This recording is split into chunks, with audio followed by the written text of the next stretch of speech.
Assalamualaikum warahmatullahi wabarakatuh. Salam pramuka, kakak-kakak, peserta KMD yang saya hormati. Puji syukur alhamdulillah kita haturkan kehadirat Tuhan Yang Maha Esa Allah Subhanahu wa taala telah melimpahkan rahmat, nikmat serta pada kita semua sehingga kita pada hari ini bertemu secara virtual dalam keadaan sehat walafiat tanpa kurang satu apapun.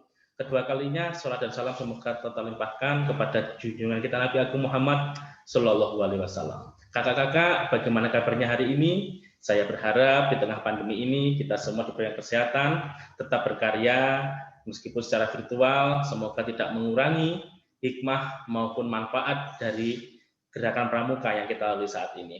Kakak-kakak saya hormati, saya banggakan peserta KMD. Hari ini kita akan belajar tentang materi di kursus pembina pramuka mahir tingkat dasar ini. Materi yang akan kita bawakan atau kita pelajari bersama yaitu kita akan mengenal ataupun belajar tentang dunia dari pramuka, siaga, penggalang, penegak, dan juga pandega. Kakak, sebelum kita mengalami kegiatan pada hari ini, marilah kita bersama-sama berdoa menurut agama dan keyakinan kita masing-masing. Semoga apa yang kita lakukan hari ini diberikan kelancaran serta manfaat di dunia maupun di akhirat. Berdoa mulai.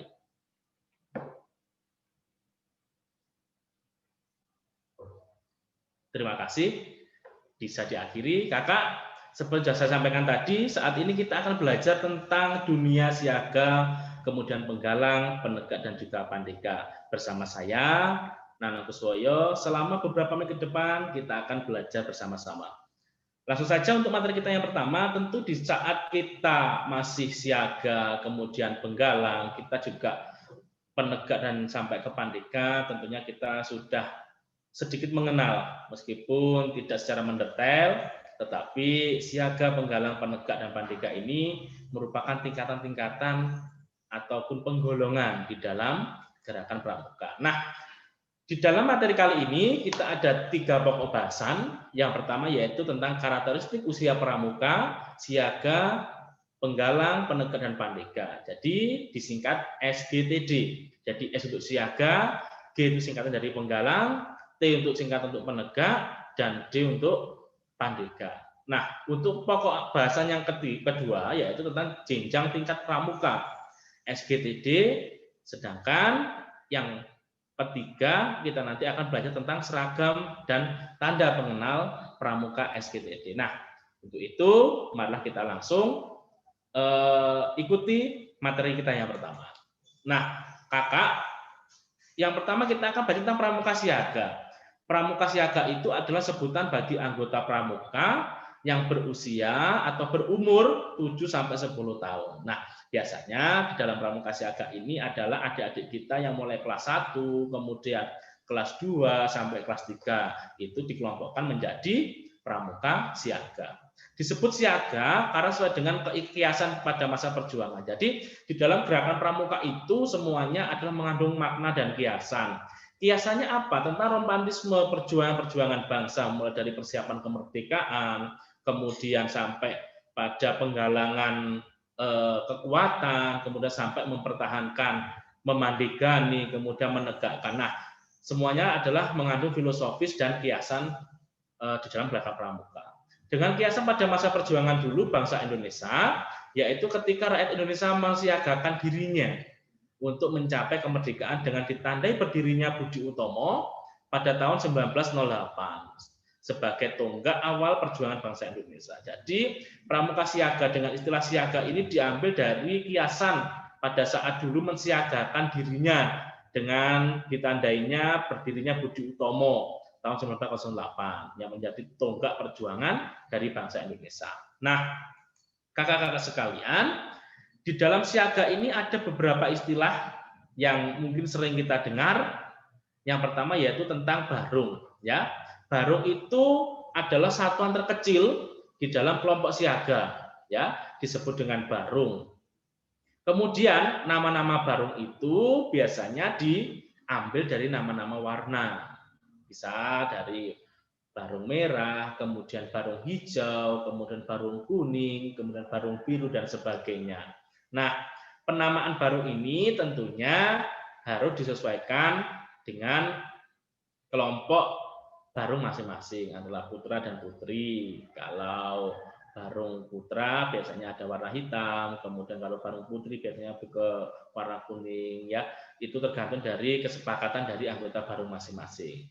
Kemudian itu kalau satuan kecil tadi disebut dengan barung, kemudian kalau satuan besar atau kelompok besar di dalam pramuka siaga ini biasanya disebut perindukan ya. Jadi perindukan ini merupakan gabungan dari beberapa barung menjadi satu. Semisal gabungan dari barung kuning, barung hijau, barung merah, kemudian barung biru dalam satu kelompok disebut dengan perindukan ya. Kemudian nama-nama perindukan ini biasanya diambil dari nama-nama tokoh pahlawan, kemudian juga tokoh-tokoh yang biasanya berkaitan dengan dunia pramuka. Misalnya dalam tokoh-tokoh ada perindukan Bunda Bunaken, kemudian juga perindukan Ate Mahmud, nah, adalah nama-nama tokoh-tokoh pramuka. Kemudian bisa juga diambil dari nama-nama pahlawan, ada perindukan Muhammad Hatta, kemudian ada perindukan Kartini, ya. Itu merupakan nama-nama perindukan. Kemudian kembali ke barung, bahwa setiap barung itu biasanya beranggotakan 5 sampai 8 anggota pramuka siaga. Ya. Kemudian setiap barung dipimpin oleh ketua barungnya masing-masing. Nah, kemudian kelompok besar dalam dunia siaga atau dalam kelompok siaga itu dipimpin oleh seorang yang dinamakan dengan sulung, ya. Jadi pemimpin barung itu nanti akan memilih satu orang yang dijadikan sebagai pemimpin barung utama yang disebut dengan sulung, ya. Itu merupakan istilah-istilah di dalam pramuka siaga, ada barung, ada perindukan, ada sulung. Nah, selanjutnya kemudian perkembangan kejiwaan. Nah, kalau kita sudah mengenal tentang dunia siaga, kemudian kita akan mengenal kejiwaan, karakteristik atau sifat karakter pramuka siaga. Nah, kita perlu ketahui di dalam dunia siaga itu memang adalah dunia anak-anak. Ya, jadi mulai dari kelas 1, kelas 2 dan kelas 3. Nah, di sini biasanya kita juga begitu paham, kita sudah memahami, apalagi kita yang sudah berada di lingkup pendidikan, khususnya di pendidikan dasar itu karakter kelas 1, kemudian karakter kelas 2, kelas 3 itu kita juga akan paham di sana. Yang pertama yaitu yang sering kita jumpai sifat karakter yang positif, senang bermain, bergerak dan bekerja. Jadi anak-anak siaga atau peserta didik golongan siaga ini senang bermain, ya, senang bermain, kemudian bergerak aktif, ya, lari-lari, kemudian loncat-loncatan dan sebagainya. Kemudian senang meniru, senang menghayal. Jadi anak-anak siaga atau adik-adik siaga ini senang meniru, ya. Biasanya segala sifat yang ada yang mereka lihat seperti televisi, kemudian sifat-sifat yang dilakukan oleh pembinanya bahkan mungkin, nah itu nanti akan ditirukan karena karakternya anak-anak siaga ini adalah suka meniru. Kemudian senang menghayal, ya, menceritakan hal-hal yang bersifat fiktif, ya, lebih senang menghayal, bercerita dengan temannya dengan cerita-cerita yang di luar ataupun biasanya bersifat fiktif begitu.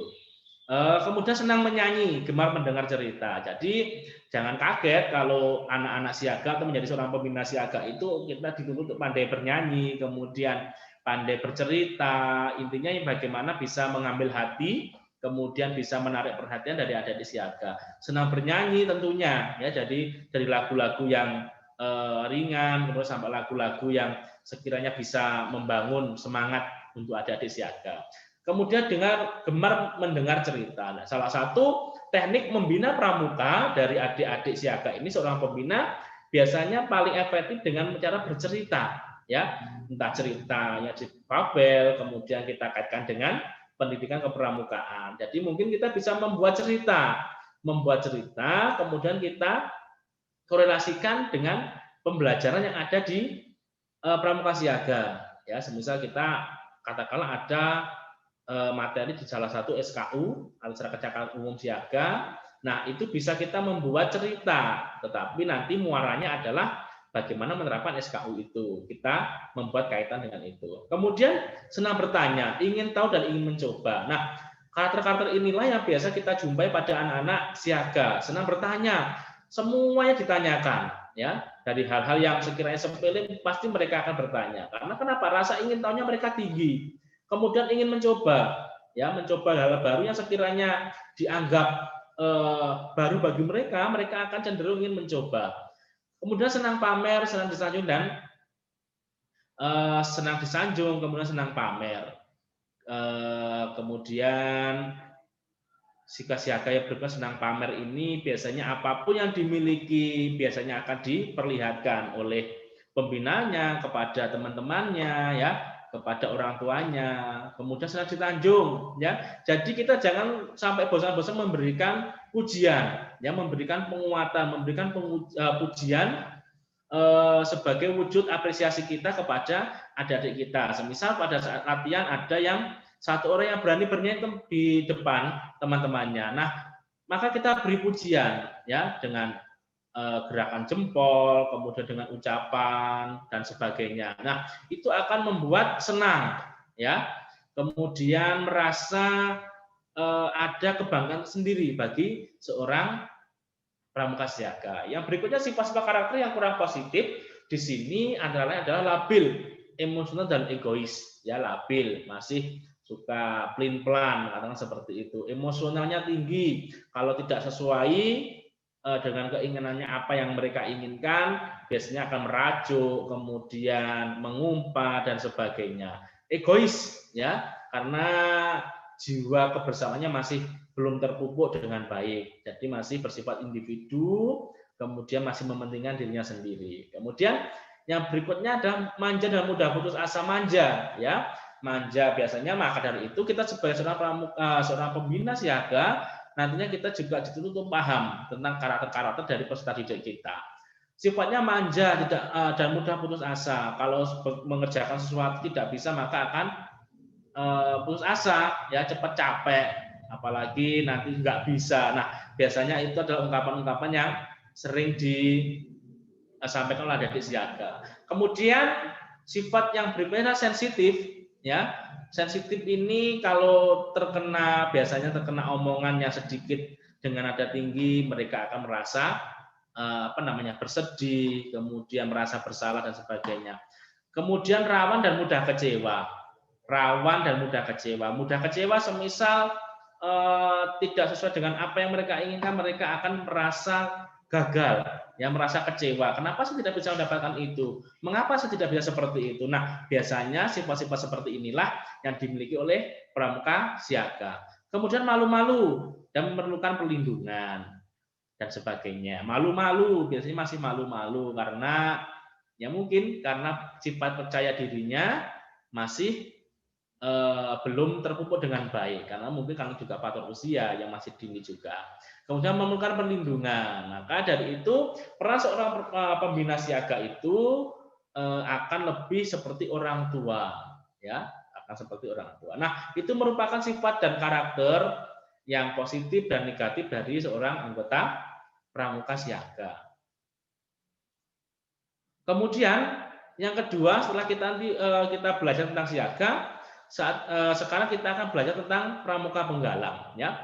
Pramuka penggalang adalah sebuah golongan setelah pramuka siaga, ya. Biasanya di dalam sekolah kita biasanya yang bernaung di lembaga SD maupun MI itu biasanya ada dua kelompok. Yang kelas 1, 2, 3 itu adalah kelompok siaga, kemudian kelas 4, 5 dan 6 itu biasanya masuk ke dalam pramuka penggalang. Nah, ini juga perlu penyempurnaan, karena kenapa? Setelah di kelas 4, 5, 6 sudah penggalang, kemudian masuk ke SMP kembali ke penggalang lagi. Pada kelas 4, 5, 6 sudah penggalang, ya, di SMP juga kembali penggalang. Nah, maka dari itu ini perlu penyempurnaan nantinya. Semoga nanti ada suatu perbaikan guna untuk penyempurnaan peraturan sudah ada. Nah, anggota pramuka siaga ini berbeda dengan pramuka siaga tadi. Kalau anggota penggalang itu adalah pramuka yang berusia 11 sampai 15 tahun.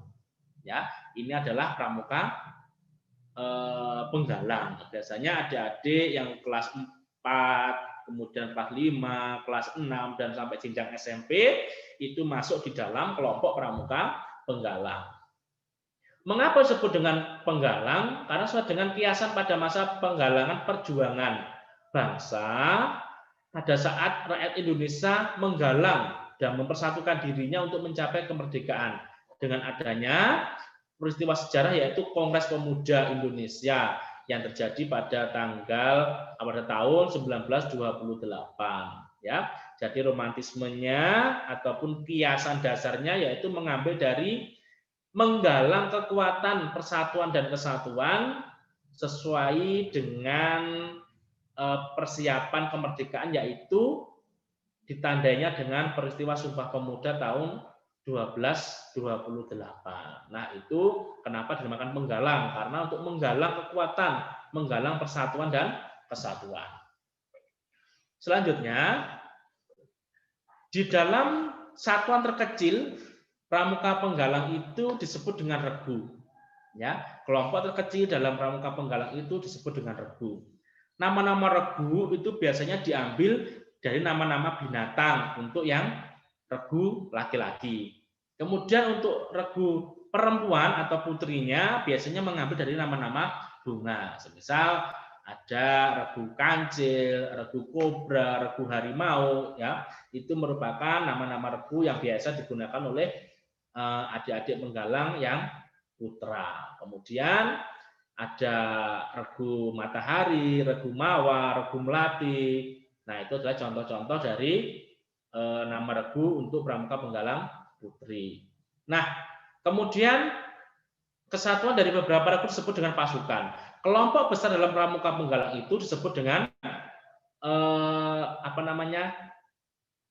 pasukan, ya. Jadi kelompok besar dalam pramuka penggalang disebut dengan pasukan. Setiap regu itu berisi 5 sampai 8 orang pramuka penggalang, ya. Kemudian di dalam regu akan dipimpin oleh pemimpin regu atau disebut dengan pinru yang dipilih langsung oleh anggota itu sendiri. Kemudian masing-masing pemimpin regu nanti akan memilih satu dari mereka sebagai pemimpin pasukan yang disebut dengan pemimpin regu utama atau disebut dengan pratama, ya. Jadi kalau regu tadi dipimpin oleh pinru, kemudian kalau pasukan dipimpin oleh pratama. Nah, itu adalah kelompok kecil dan kelompok besar dalam istilah pramuka penggalang. Selanjutnya, secara umum pramuka penggalang mempunyai kondisi jiwa antara lain yaitu mulai berpikir kritis karena ini sudah menuju ke fase usia-usia dari anak-anak ke menuju remaja, ya. Mulai berpikir kritis, ya, yang tidak sesuai mereka akan berontak, akan frontal, ya.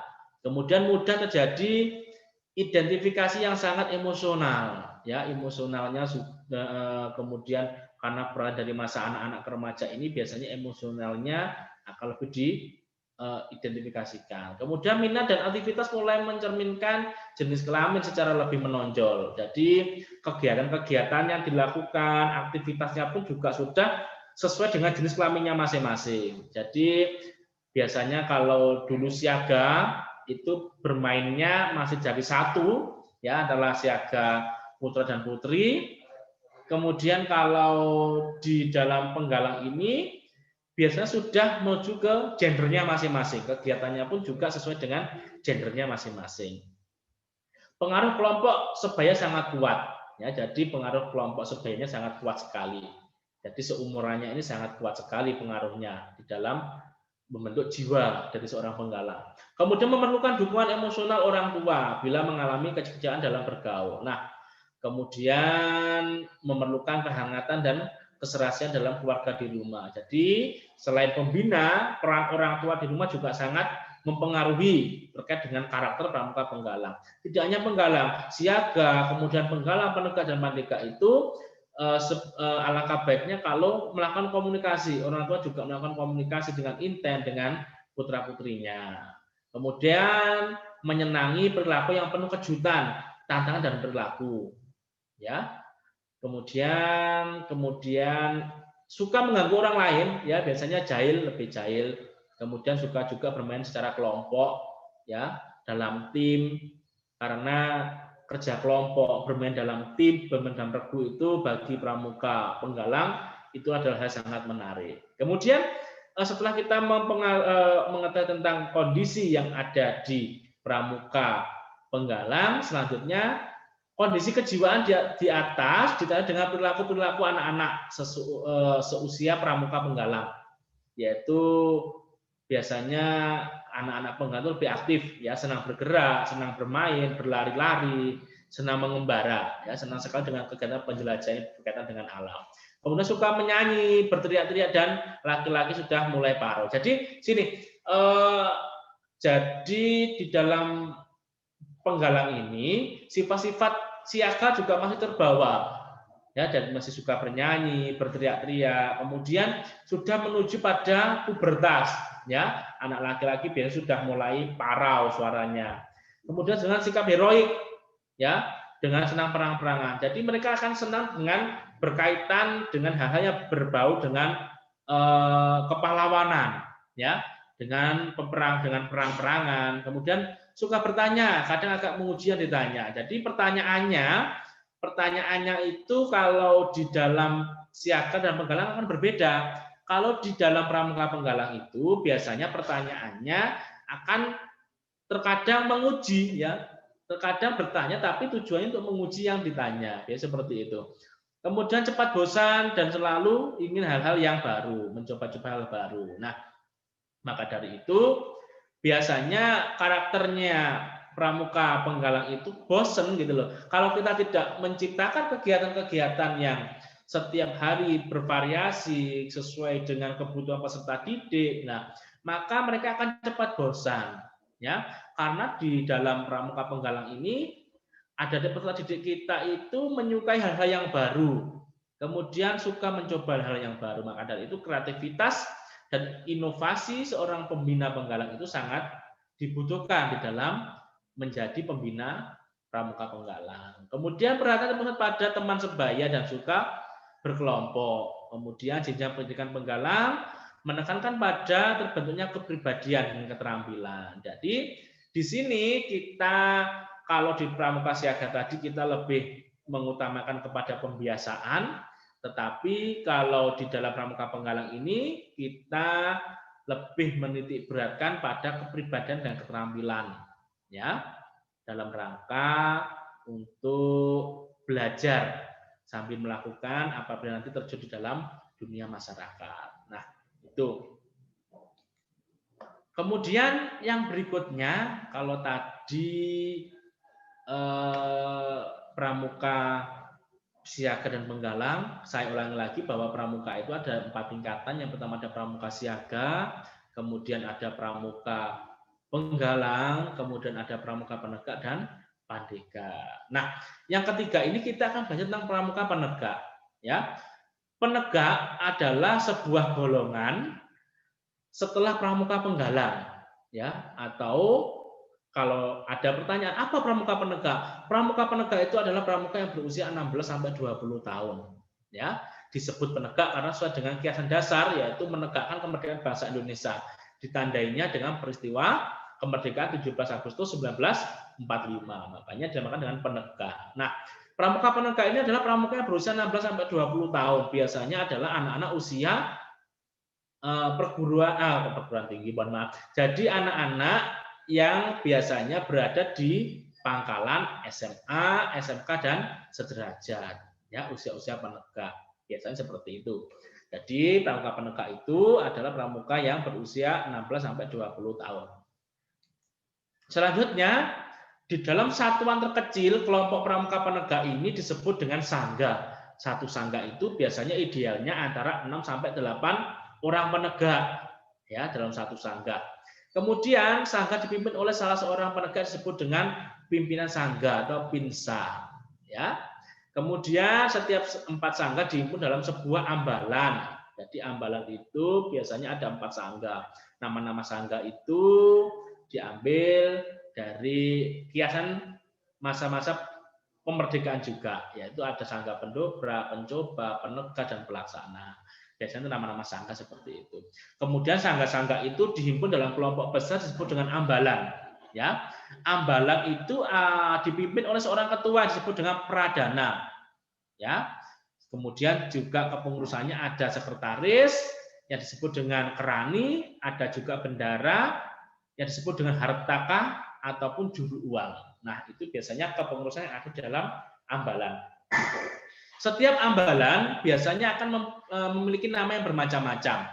Bisa diambil dari nama-nama pahlawan, kemudian juga diambil dari nama tokoh-tokoh pewayangan, kemudian ada tokoh-tokoh yang ada di legenda dan sebagainya. Suatu contoh, ada SMA Korpri di Bekasi. Nama ambalannya adalah Arjuna dan Sri Kandi, diambil dari nama tokoh pewayangan. Kemudian juga ada salah satu sekolah juga menggunakan nama ambalan Ki Hajar Dewantara dan Raden Ajeng Kartini. Nah, biasanya itu di dalam pramuka penegak juga memiliki namanya sandi ambalan. Kemudian juga ada pemangku adat ya, yang bertugas untuk menjaga tradisi yang ada di dalam ambalan tersebut.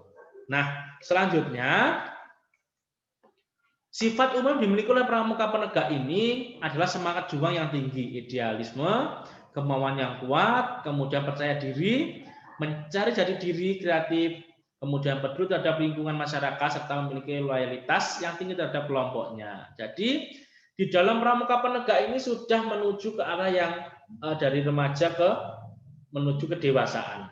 Ya, jadi di sini setelah dari pramuka penegak, seorang pramuka penegak akan dihadapkan di dalam dua pilihan. Yang pertama yaitu terjun di dalam dunia masyarakat dengan bekal yang dimiliki dari pramuka penegak.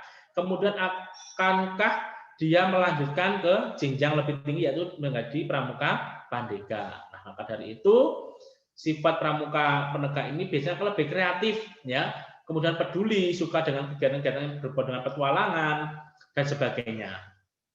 Mengenai sifat umum tersebut, maka sifat kegiatan kepramukaan secara umum memerlukan bimbingan, ya.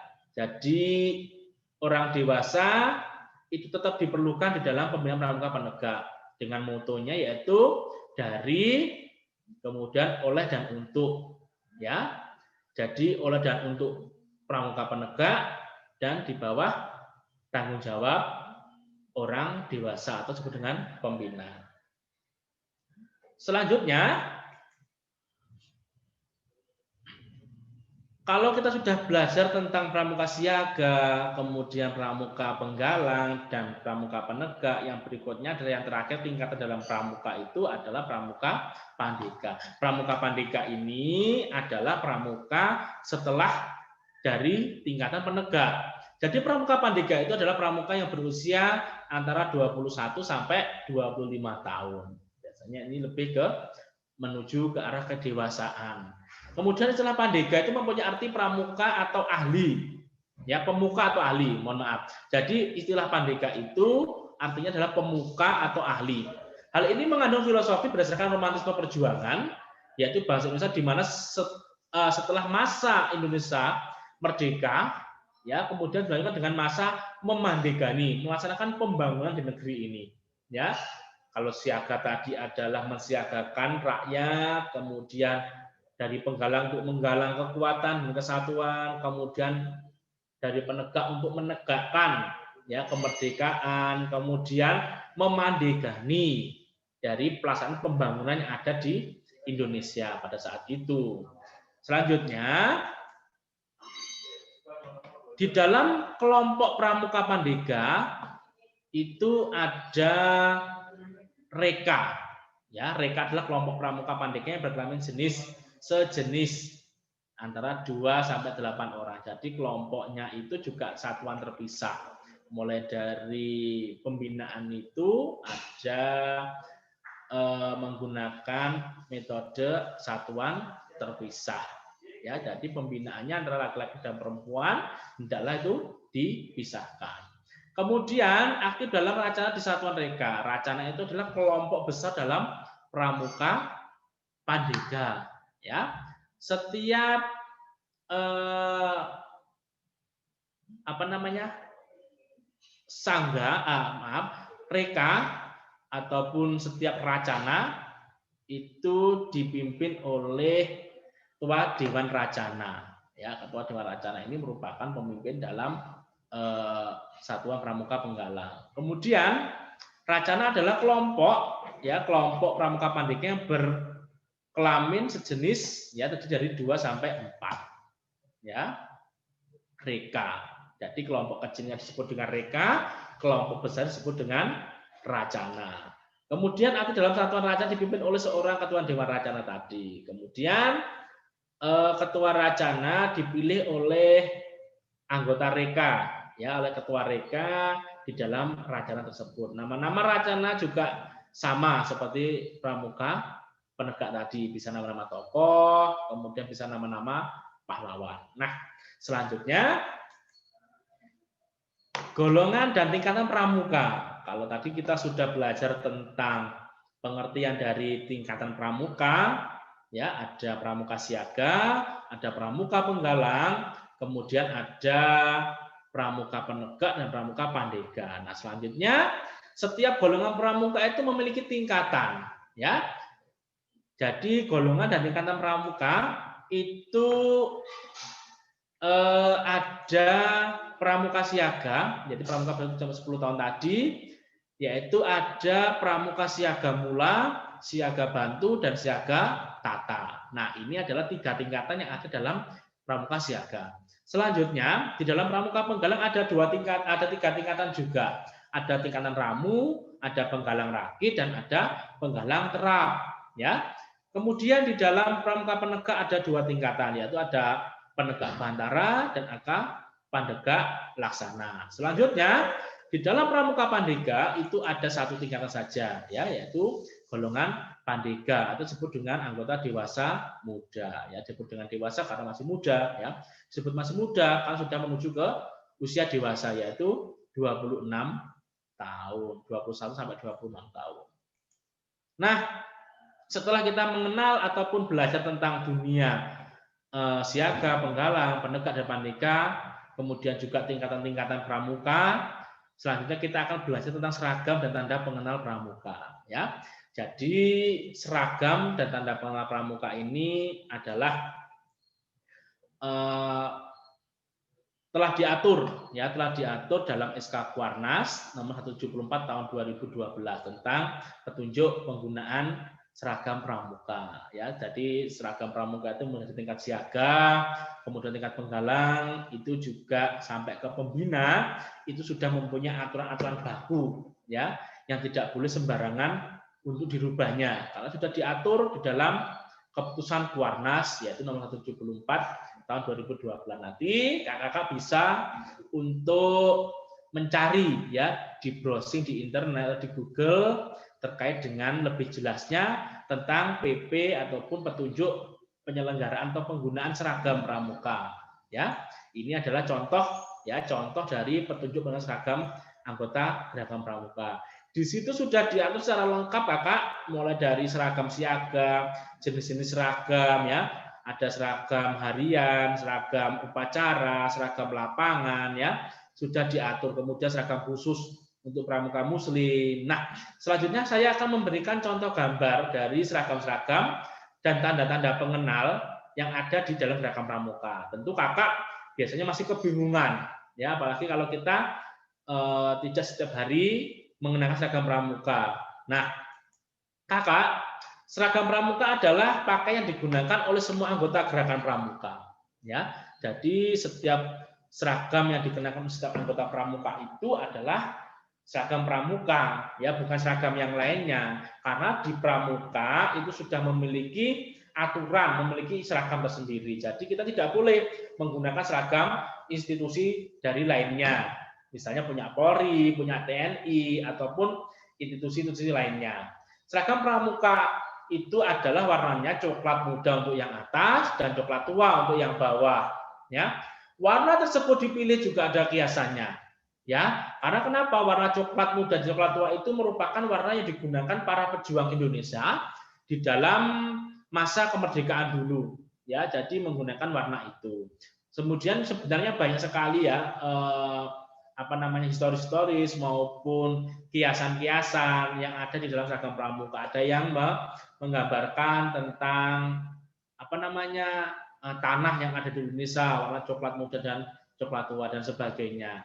Ada yang mengatakan bahwa seragam pramuka itu melambangkan 2 musim di Indonesia, ada musim kemarau dan musim penghujan. Yang atas lebih terang menandakan musim kemarau, yang bawah lebih gelap menandakan musim penghujan. Nah, tapi secara harfiahnya bahwasanya seragam pramuka itu diambil melalui filosofis seragam para pejuang dalam masa perang kemerdekaan. Nah, seragam pramuka memiliki beberapa kelengkapan. Jadi mulai atas sampai bawah itu sudah diatur.